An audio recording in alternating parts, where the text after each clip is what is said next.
Hello, Shula. I am so pumped to talk to you about such an important topic today. We're talking about mental health for entrepreneurs. And we could probably be here for 6 hours having this conversation. We're going to try and keep it short. So please, can you tell us, first of all, the really interesting way that you work with entrepreneurs as a therapist? So the way that I work in 30-day windows of support, because I find that entrepreneurs are so busy and stuff is always coming up, right? And so while it's important to have the face-to-face dedicated time, which in the 30 days we have twice, but I also provide what I call implementation support, where folks have voice note access to me between sessions, because that's when the crap is going to hit the fan, right? And it's such an emotional roller coaster running a business, that to have somebody where, like, you may have a biz bestie or a best friend or a partner in whom you can confide, and there may be things that you feel more vulnerable about, but you to carry those on your own is very taxing, right? And so you can drop a voice note to say, oh, the crap has hit the fan, I'm feeling so stressed out. Or if something, you want to celebrate something, you can celebrate it with me. If you want a little bit of coaching, right? So it's that wraparound kind of support for 30 days for folks that really fits in with the entrepreneurial lifestyle. Because again, you can send me a voice note 24/7. I will respond within my business boundaries, of course, but life happens and you want to be able to connect, right? And have a safe place to put those things. So that's how I do it. Yeah, so important for entrepreneurs to have an outlet, like you said, and as a therapist, as opposed to a business coach or a person in a mastermind program with you, like biz bestie, as you said, somebody who brings that different perspective. What are some of the main Mm-hmm. things that your clients bring up with you? Well, there's a lot of emotional labor. I'll thank Diane Wingert of the Driven Woman podcast for pointing out. I mean, I knew about that it was hard on your emotions, but she named it emotional labor. And as women, we are very familiar with the term emotional labor, but I at least had always related it to what I do in my relationship. In heterosexual relationships, most women are the ones who are doing the emotional labor for the family, right? Caring for the emotions of the folks around them. Well, as business owners, we care for the emotions of everybody around us, because we are holding space for our clients, for our contractors, for our employees, anybody. It's not appropriate for us to, when stuff comes up, to just be like all over the person, because we're in the leadership role. But then what do we do with all the stuff that comes up in us emotionally around our relationships with these people? And this emotional labor, and we are isolated from these people by that. That's a fact, an aspect of our isolation as entrepreneurs. And so together, like, isolation is a big topic. We are isolated in many, many ways as business owners. And this emotional labor is one particular way that we are isolated. And so to have a place where you can process all that and talk it through without harming the relationships with your clients or with your contractors or with your employees or with your business partners, right? You want to, because we're responsible for those relationships, we want to care for them, but we don't want to carry that on our backs, right? Yeah, And so that's one example of the kind of things that folks will work on.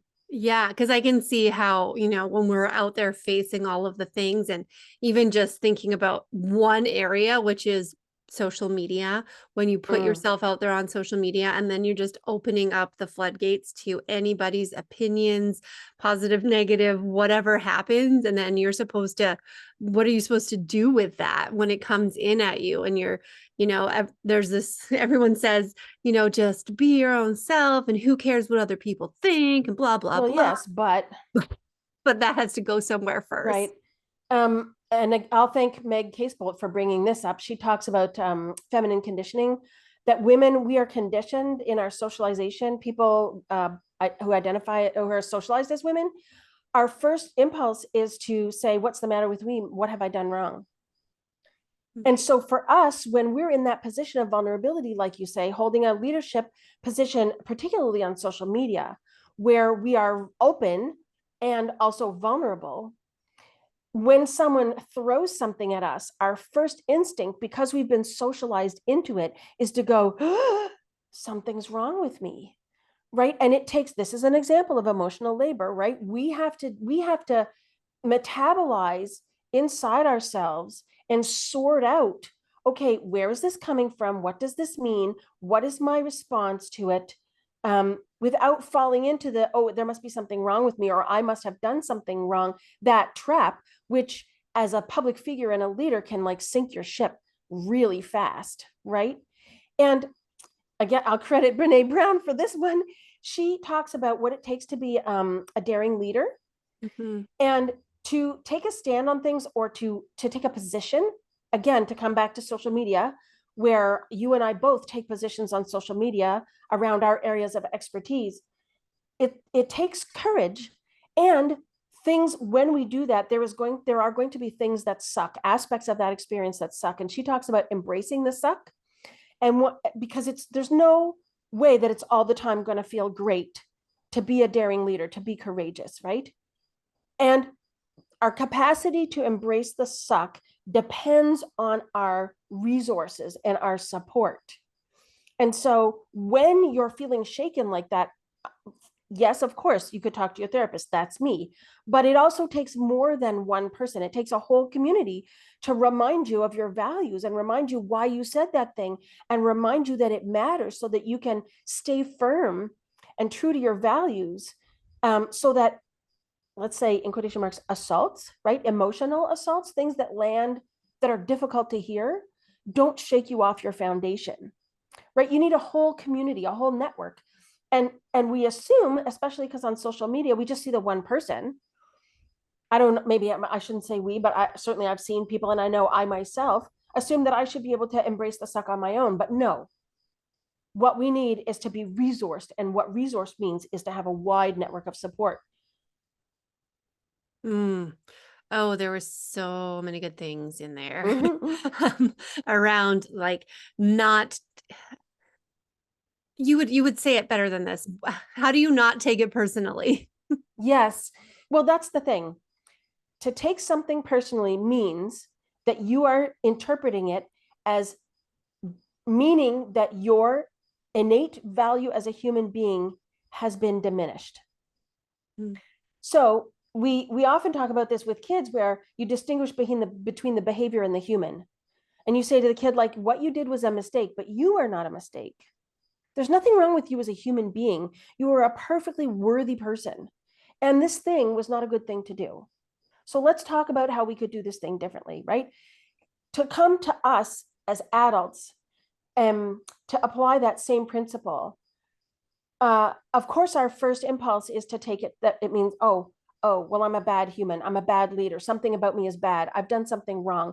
And that's a real shame attack, right? And shame attacks are crippling and paralyzing and disempowering. Shame is like the hardest thing to deal with. Yeah. And when we can separate the thing from the person, and I'll credit Kristen Neff for this. I found self-compassion is very, very, very powerful. So that when something comes in and I find myself feeling all squidgy in my stomach and all anxious and like, ooh, geez, there's something the matter with me. Like I'm a shit human being. Not that somebody has told me this, but this is what the internalized critic is telling me. Yes. To be able to go, oh, wait a sec, I'm really in distress right now. Like I'm noticing I'm really in distress. Something that has hit me really hard. And so, and you can see, if you're not watching the video, I've placed my hand on palm down on my chest, and also my palm is on my belly and my eyes are a little closed. I'm going to take a breath, because I'm remembering, like, even now, what it was like to hear those kinds of things and to have those feelings. And so to say, like, I'm in distress. And of course, I'm experiencing distress that was hard to hear. And then the common humanity aspect of it, to say, well, it's normal to feel distress. Many people would feel distress under these circumstances. It's okay to be distressed about this. So validation and common humanity. And then from Kristen Neff, the last thing she says in this little process, and I'll give you the link so you can put it in the show notes, is may I be kind to myself. Well, we've already been kind to ourselves by taking these steps and by nurturing and nourishing ourselves. And that helps us know that we are in a like a warm and caring relationship with ourselves. And that sends the message, I'm okay, I'm worthy, I'm valuable. So that we have our own experience of that, and that separates that from whatever the message was. And we can then look at the message for what it is and say, is this something I need to address or not? And if so, what am I going to do about it? But to not take it personally as an adult, the very first thing is to turn toward yourself and to acknowledge and validate that this is a painful moment. Yes. Right. Right. And as entrepreneurs, we're one put into that situation I So many probably more times. frequently, and you can speak to that in a second. And the other thing I wanted to just say is we also have this mentality of like, I don't have time. I don't have time to like sit and validate myself and touch my heart. And I have things to do and not enough people to But help how me. And long blah, did blah, blah. that take? Like, Right. how long was that? That was like maybe 2 minutes. Right. And I can say like I know when I do this versus when I don't do this, like some version of this. My therapist gave me that acronym RAIN.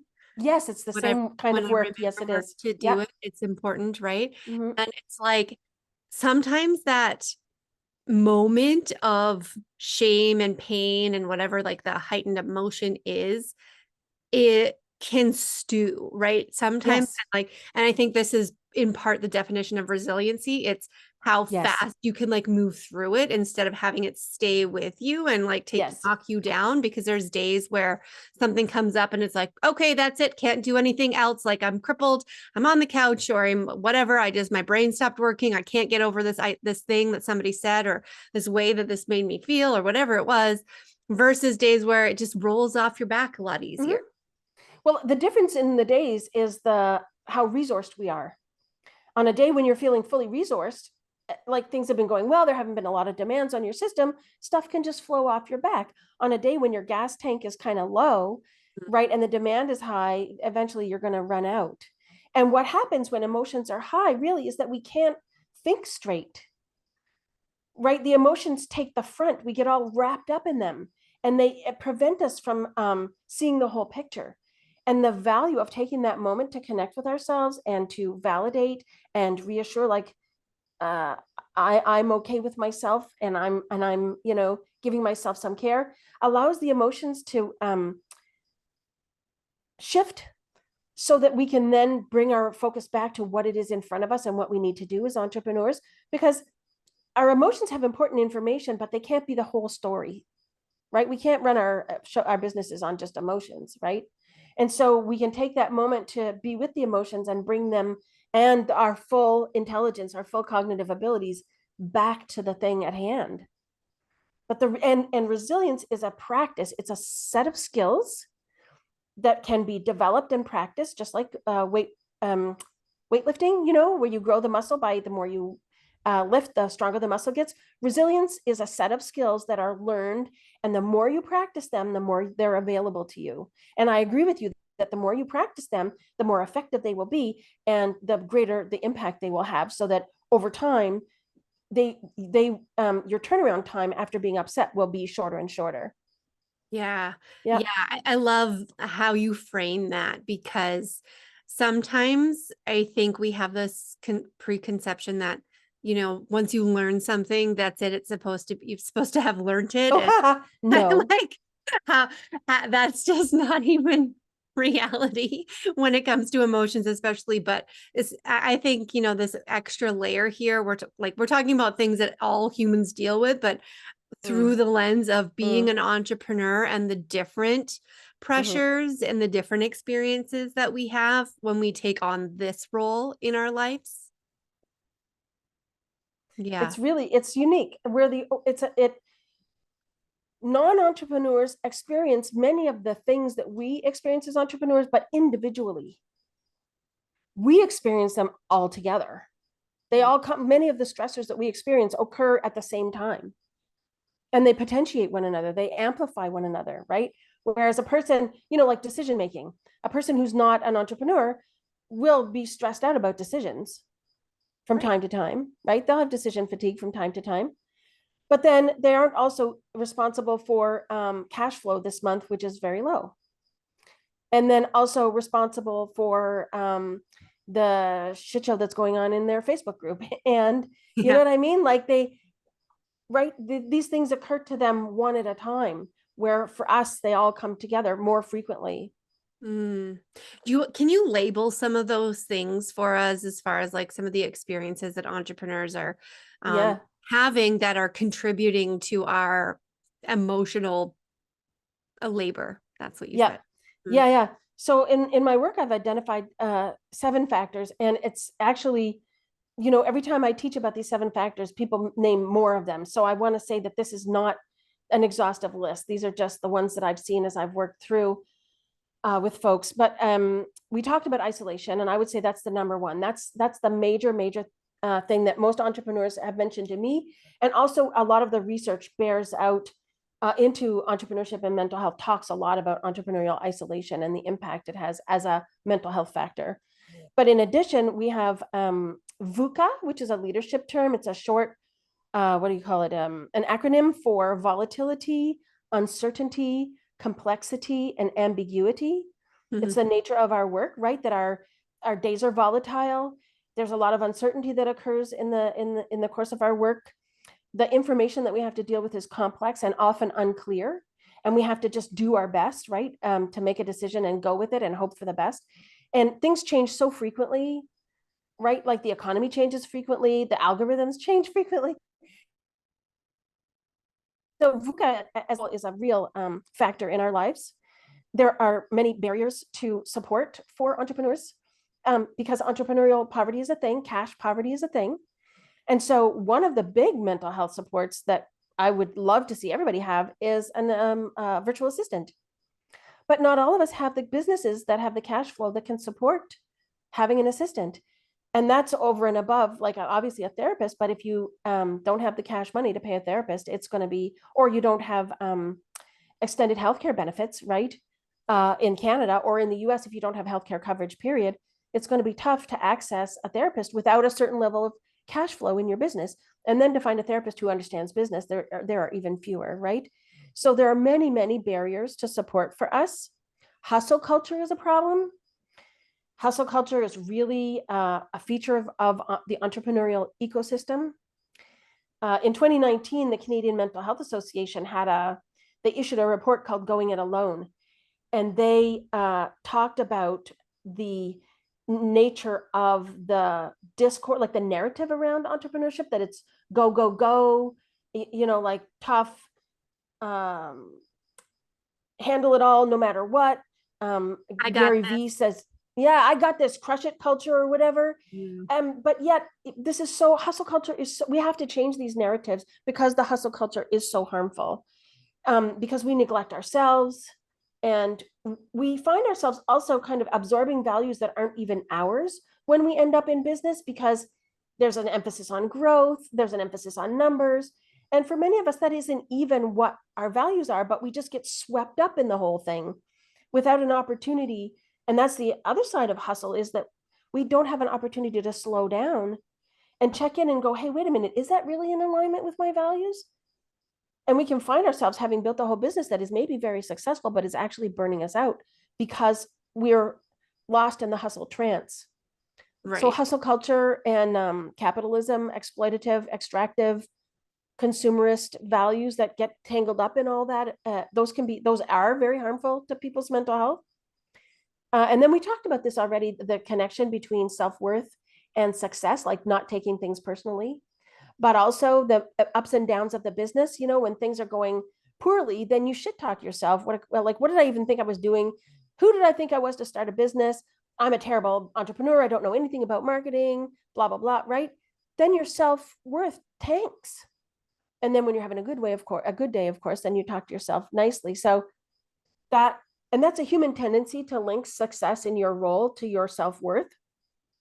And this is where self-compassion really is so much better, because it's not tied to any external factors. It's really your relationship with yourself. You know, Uh, Go sorry, ahead. you know, you're going through your list and I definitely want to hear what all the rest are, but Yeah, yeah. this one I feel deserves a little bit more of an So expansion. important, For right? me, I've heard all this before. I've literally talked to my own therapist about this, but you're putting it right now in different words that make more sense. Or maybe I've finally just been able to open my mind enough to hear and receive, which Mm, sometimes that's a different just state of being, yeah, right? To understand that. But truly it is so, so common. And I'm saying that I've personally experienced that connectivity between self-worth and basically income. Like yeah, success not even being yeah. like defining success in your own terms, which I've talked about a lot and have worked really hard to try and do in terms of like saying that success to me is this flexibility, is this lifestyle that I have, is my ability to be the kind of parent I want to be, to walk my kids to school, to take them to activities at 4 o'clock in the Mm-hmm. afternoon. But yet when I'm having like a strenuous time when it comes to the cash flow, I'm like, I suck, I'm the worst. And then everything feels like an attack on me. Yes, yes. Well, this is so important that you're especially bringing up money, because lack, whether perceived or real, is read in the body like a threat. Mm, And it elicits the body's threat response, the fight, flight, freeze, fawn response. And so for us as entrepreneurs, when our business owners, when our money is low, we're our organ, even if we intellectually know differently, our organism is responding in fear. mm, And fear narrows, like it's called tunnel vision. It narrows the focus on only the negative. And it also depletes, because of the level of stress response, our resources are depleted. And that's when the internalized critic will come up and start really kicking your butt. mm. It's so difficult to get out from that. But I really want to, the so-called scarcity mindset that comes when we uh, don't have the cash flow we need in our business is a reality. Scarcity has its own psychology. And when we have a lack of time, lack of love, lack of money, again, whether real or perceived, because folks can have tons of money in the bank and still have the emotional memories of being without, Yes. and still fear being without, and still therefore be in fear. So it makes so much sense that we would freak out if we don't have cash flow, and or that we get fixated on cash flow, because it becomes a survival issue on an organismic level.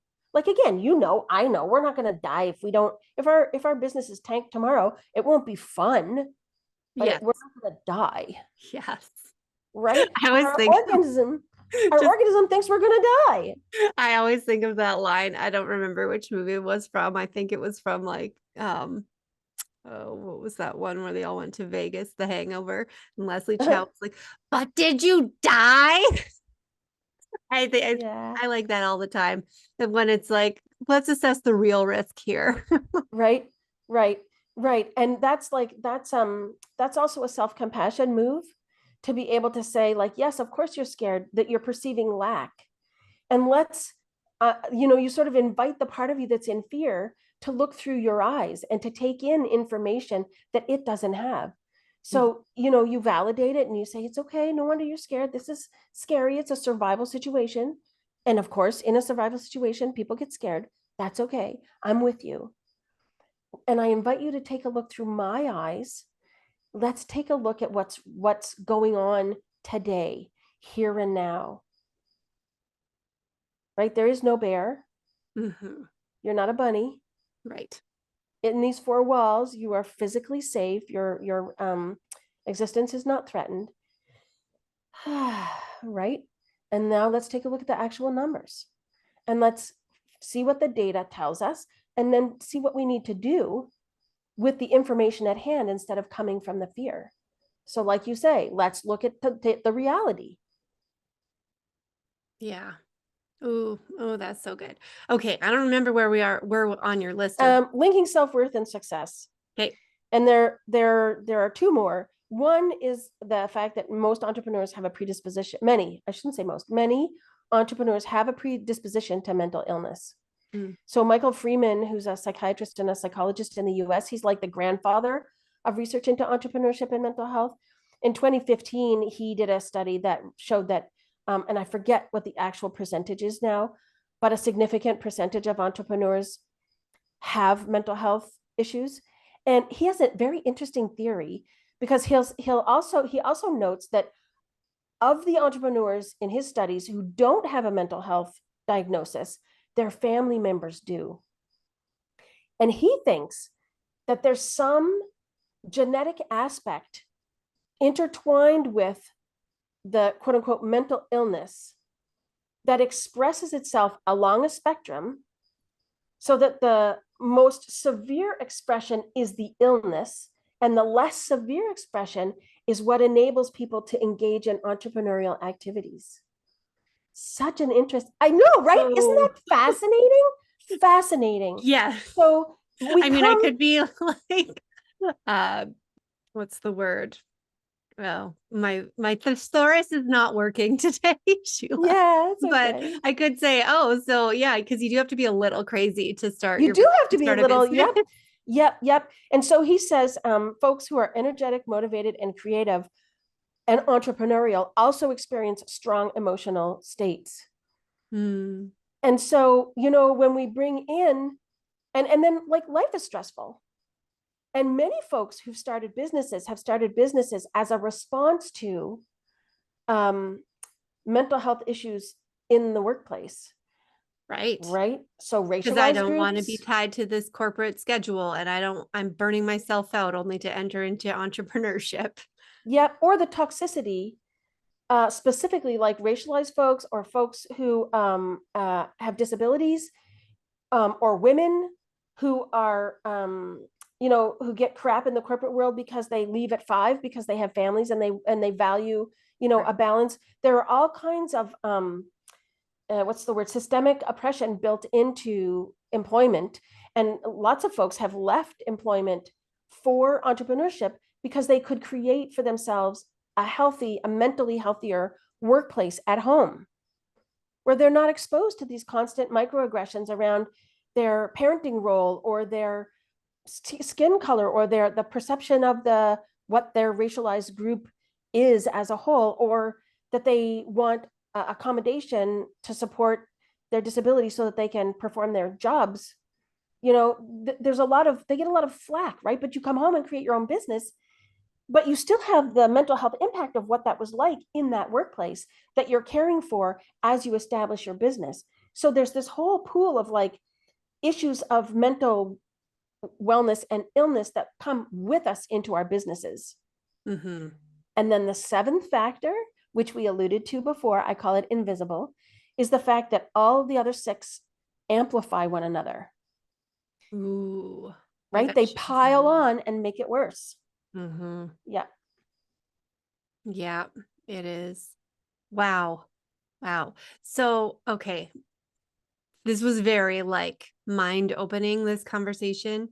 Um, but before we sign off, do Mm, you have what kind of advice do you give mm. entrepreneurs? What's your top advice for us as we navigate all these things that we're now aware of and have acknowledged are very normal? Right. So I do longer workshops based on these 7 factors. And this is where I started with these 7 factors. And by the end of it, it's feeling pretty heavy. People are like, whoa, you know? And when you pause to take in the weight of those things, right? To really take in what it is I'm trying to accomplish as an entrepreneur, as a business owner, and what I have to face, it's no wonder that there are times when it's going to be hard. It's absolutely no wonder that you have mental challenges to your mental and emotional well-being. Maybe you might even experience mental illness like depression or anxiety or burnout, right? Because what we're trying to do is hard and it will have an impact on us. It's not a question of if in our businesses, but when. Because It's the nature of the work. So when it hits you, you can say to yourself, well, I'm dealing with X, Y, Z, one, two, three. Like, no wonder. Of course, there's nothing wrong with me.